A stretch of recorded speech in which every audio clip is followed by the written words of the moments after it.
Now we have various channels which are very important. We have NKCC2 channel. This NKCC2 channel is the principal channel. Why it is principal channel? Because it is so. Hello and welcome everyone. Welcome to Med Hustle with Rohan. So today we are going to discuss about the loop diuretics physiology. In this session, I will first tell you that where the loop diuretics will function. Then I will tell you what is the physiology of that particular part of the nephron, and that particular part will be replaced by thick ascending limb of loop of Henle. As you already know, nephron will have the PCT, loop of Henle, DCT, and collecting duct. But we we are going to discuss about the thick ascending limb of loop of Henle. As you already know, it is very important in terms of maintaining the medullary interstitium. We will discuss this in next video, that is countercurrent mechanism. But before that, let me explain the basics of the nephron. Then I will tell you how this loop diuretics will work. So let's move. So here it is very important, the structure of nephron. As you already know, some of you might know, some of you might don't, but let me explain it. So what are the parts of the nephron? Nephron unit consists of, I think it is visible what I am writing. Okay, color I have to. This is the Bowman's capsule, or what we call the glomerulus along with Bowman's capsule. It will be helping, it will have a filtration membrane that will actually act as an ultra filtration, where most of the electrolytes, we have the glucose, and most of the smaller proteins will be filtered and going into these tubules. These tubules are of different names. You should know that the first is the PCT, which we call the proximal convoluted tubule. I will discuss from very basics. And what is the importance of this PCT? This PCT is very important. Why? Because it is the major reabsorber. Means most of the reabsorption will be taking place from the PCT. Okay. Now we have the loop of Henle. The name itself tell you that there is a loop which will be present, and you can actually see the loop. Okay. So this loop will have different parts. Let me explain the different parts. We have thin descending limb of loop of Henle. Okay. So can you see that? I hope you can. This is the descending limb of loop of Henle. Then there will be thin ascending limb of loop of Henle. Thin ascending limb of loop of Henle. I hope I am clear. Thin ascending limb of loop of Henle, thin descending limb of loop of Henle, and the most important, thick ascending limb of loop of Henle. We are going to discuss today this thick ascending limb of loop of Henle. Okay, why? Let me explain in some time. But before that, you should remember that there is a nephron consists of Bowman's capsule, glomerulus along with Bowman's capsule. We have the PCT, the part of the loop of Henle. Then we have, this is the DCT. So this is DCT, distal convoluted tubule, and we have the collecting duct. Actually it will be opening into several collecting duct will be opening through same. So it is the collecting duct. Okay, so this is the particular part of the nephron. We have Bowman's capsule, glomerulus along with Bowman's capsule. We have the PCT, we have the limb, that is the loop of Henle, and we have the DCT and the collecting duct. Today we are going to discuss about the thick ascending limb of loop of Henle. Okay, what is the importance? Why it is important? Because it is written here. Actually you can be seeing that loop diuretic will be acting on this thick ascending limb of loop of Henle. Okay, but before discussing that what is this loop diuretic, but it is more important to know that what is diuretics. Diuretics. So diuretic term means that we call increasing the volume of urine. I hope I am clear. Let me explain it in a simple way. That so this loop diuretics will be actually increasing the volume of urine. Just you have to remember like this. Okay, and it will be acting on the thick ascending limb of loop of Henle. I am not going into details of the pharmacology, furosemide and all. You will learn in pharmacology. Here we are going to discuss about this. That is the physiology part. Now let me take one cell of this thick ascending limb of loop of Henle, this one, and tell you that what all is going in this part and why it is more important and why it is maintaining the medullary interstitium. We will discuss the counter current mechanism in the next video, but today I will tell you that how diuretics will work and what are the channels which are present here. These are the so let me give you orientation that how it is there. So I will change the, this is called this is that cell, one cell of the thick ascending limb of loop of Henle. And as you already know, this is the one cell. If this is the luminal side, this is the luminal side, I'm so sorry. Okay, so this is the, यहाँ लिख लेते हैं, तो this is the luminal side, this is the luminal side, and here it is the blood vessel that will be we have peritubular capillaries. So these are the blood vessel side. Now as you already know, and if you don't know, let me give you insight and let me clear off all the things. Okay, this is the luminal side and this is the blood vessel side, or what we call peritubular capillaries which are present. Let me clear off. Now if this is the luminal side, this part of the membrane is called the apical membrane. Okay, basolateral part of the cell.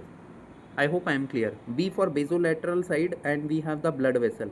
So here actually the blood vessel will be present and basolateral side, and we have the apical part of the this cell. Which cell? Thick ascending limb of loop of Henle. We have taken one cell here. We have the lumen. On this side we have lumen and this side we have blood. Why it is important to discuss, I will tell you. But before that, this is the apical membrane and this is the basolateral membrane. I hope I am clear. Now we have various channels which are very important. We have NKCC2 channel. This NKCC2 channel is the principal channel. Why it is principal channel? Because it is the master. Okay, so what is the function of this channel? Now, the name itself tell you NKCC2 is the sodium potassium chloride channel, and this is a symporter channel. Means it will be transporting these three on the same side. Now by common sense, as you already know, this is the luminal side L, and this is the blood vessel, or what we call the basolateral side. As you already know that on the luminal side, major electrolyte will be filtered, and this major electrolyte which will be filtered on the luminal side has to be transported across this. So this channel will transport three things, very important. You should understand this thing, that it will transport three things. We have the sodium,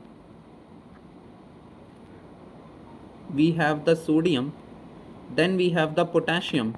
I'm so sorry, let me write here potassium, and we have the 2-chloride which will be transporting on the same side. These three will be transported toward this cell. But do you have noticed one thing, that 2 positive charge will come and 2 negative charge will come, so it is a neutral channel. I hope I am clear. Okay, so you have explained that this NKCC2 channel, this is very important channel. It will make the transport of sodium, potassium and 2-chloride channel toward the cell. I hope I am clear. Yes, very nice. Now the sodium which is coming, it has to be go somewhere. The potassium which is coming, it has to be go somewhere. Obviously it will not remain in the cell only, right? And chloride. So we have three more channel which are present. Let me explain the potassium first. We have the ROMK channel, which we call the renal outer medullary potassium channel. I am not able to write this complete, so please you can write. I will repeat that. It is called the renal outer medullary potassium channel. This channel will transport let me like you can guess. I think the potassium will coming already inside, so something has to be throwing out the potassium. So this potassium has to be thrown out by ROMK channel. So what ROMK channel is doing? ROMK channel will be throwing out the potassium toward the lumen. So what is the importance of this? This is very important channel. As you already know that the potassium which is coming inside the cell has to be going somewhere else. Okay, so it is pushing back the potassium into the lumen. This will help us in two ways. First, as you already know, the net positive charge is moving toward the lumen, so the lumen will be positively charged. Are you getting me? As you already know that the potassium is forcing out into the toward the lumen, and this potassium which is throwing out toward the lumen is net positive charge will be moving out, as you already know. Why the net positive charge will be moving out? Because this is the neutral transporter, NKCC2 जो transporter है, this is neutral transporter ना, which is, if we, so it is a neutral transporter and potassium is moving outside, so it will be maintaining this positive potential first. Second, it will be forcing the potassium, it will be maintaining the gradient of the potassium across this wall, that is the apical membrane.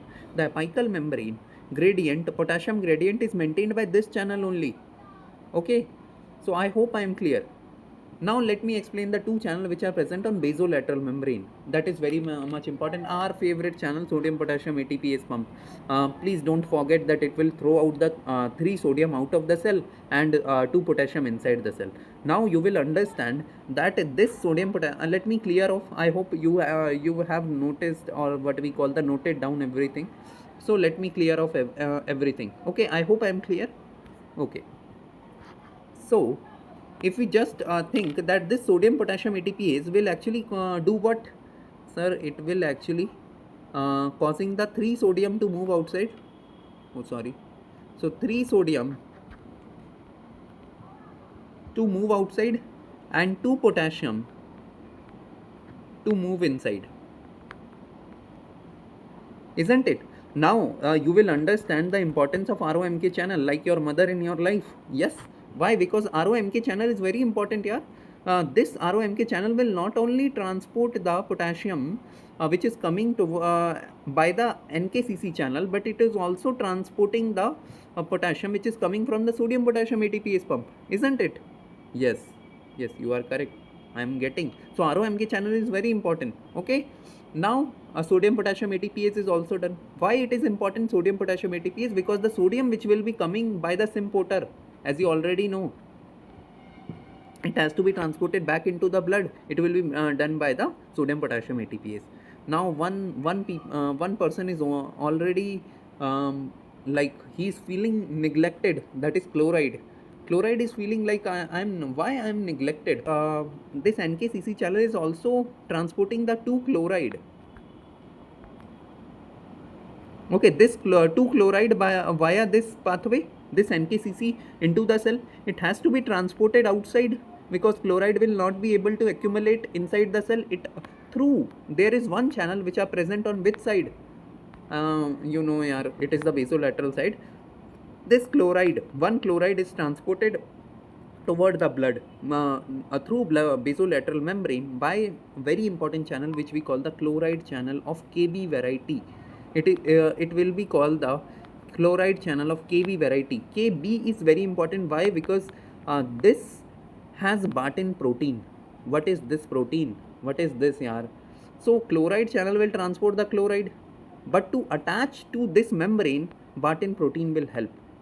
Means it is like that chloride channel is there, but to attach chloride channel to membrane so that the chloride will be moving outside, this Barton protein is very important. Okay, so what is the importance of this Barton protein? I will tell you when we read about the syndromes, but in short, you have to remember that Barton protein is the beta subunit of the chloride channel, so it will help the chloride channel to attach to the membrane. I hope these 4 channel is very much clear. I have tried to explain it very well. Now let me erase everything and move outside. No, one thing is left, this calcium magnesium. Okay, as you already know, you will never forget ROMK channel. It is like mother because it will be transporting the potassium outside, and this potassium is now very important for maintaining the positive potential in the lumen. This positive potential will be helping in the paracellular transport of calcium and magnesium.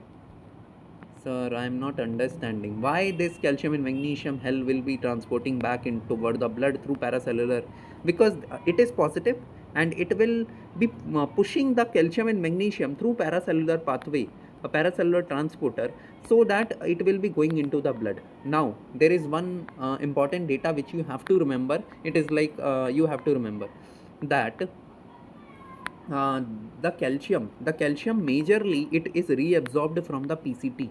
Let me repeat, the calcium is majorly so the calcium is majorly reabsorbed from the PCT. Okay, and minor reabsorption is taking place through this paracellular pathway in the thick ascending limb of loop of Henle. I hope I am clear. As you already know, the magnesium is also transfer paracellularly majorly reabsorbed through this thick ascending limb of loop of Henle. What is the percentage which you have to remember? It is something about 25% calcium is reabsorbed from the thick ascending limb of loop of Henle, and magnesium is majorly reabsorbed, that is 70% will be reabsorbed from the thick ascending limb of loop of Henle. It is very much important. I will tell you that why I have told you this percentage with the clinical features when I will tell you. Okay, so let me summarize everything. We have four channels. We have NKCC2 channel, which will transport the sodium, potassium and 2 chloride. It is a neutral transporter channel which will act as a symporter, and it will pull the sodium, potassium and 2 chloride in toward the lumen.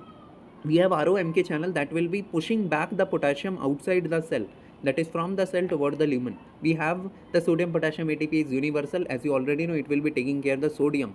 The potassium will be taken care by ROMK, and the chloride will be taken care by the chloride channel of KB variety. It will have the Barton protein. So simple, sodium is taken care by sodium potassium ATPase. It will be present on basolateral membrane. Potassium is taken care by the apical membrane. Potassium channel, renal outer medullary potassium channel, and we have chloride channel that will be taking care by the chloride channel of KB variety. I hope I am very much clear in these things. I know it is very going longer, but I have tried to explain everything. Okay, so let me erase everything. Thank you. So let's move this Bartter syndrome, why it is important. Okay, so this Bartter syndrome is due to the defect in these channels. Okay, so if there is a defect in these channel, we have the symptom associated with Bartter syndrome. Now first you will tell me, I don't know that which channel is blocking. First I will tell you that if there is a blockage of any channel, what is the symptoms which are occurring. So let me move toward the that slide, and I am erasing everything. I have erased everything. Why? Because I really want you to think, if there is a defect in the NKCC2 channel, what are the symptoms? Sir, sodium is not reabsorbed, so there will be sodium in the urine. That will be, as you already know, that solute is like a wife and water is like a husband. So where actually the solute goes, the husband will follow, that is the water will follow. So if there is a sodium in excess present in the lumen due to the defect in the sodium potassium chloride transporter, what will happen? There will be excess water that will be flowing through that, and this will actually increase the urine output. Very important. Very nice. So diuresis is there. So there will be sodium going into urine, what we call natriuresis. Natriuresis. What is natriuresis? Sir, sodium excretion in urine is known as the natriuresis. Okay, very nice. It will attract the water, and obviously there will be increased volume of urine. Sir, very nice. But sir, potassium is very important. Sir, potassium is not reabsorbed, means the potassium is actually not able to going toward the cell. Okay, toward the cell, and there will be excess excretion of potassium also. If there is a excretion of potassium also, what will happen? Sir, there will be hypokalemia that will occur. Okay, but I have one doubt here. Why I have not said hyponatremia will occur while I am saying that there will be hypokalemia? Hypo.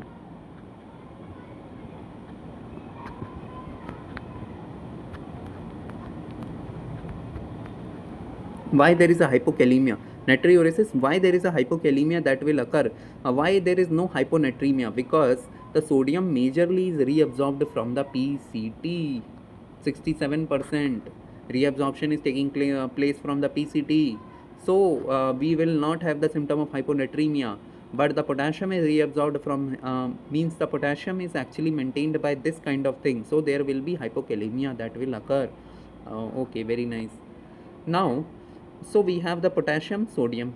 Anything else which will create the symptom? So there are two symptoms which you have to remember. We have natriuresis and hypokalemia. Okay, let me you have to write this in your notebook. Obviously, I have to clear it off. Okay, let me clear.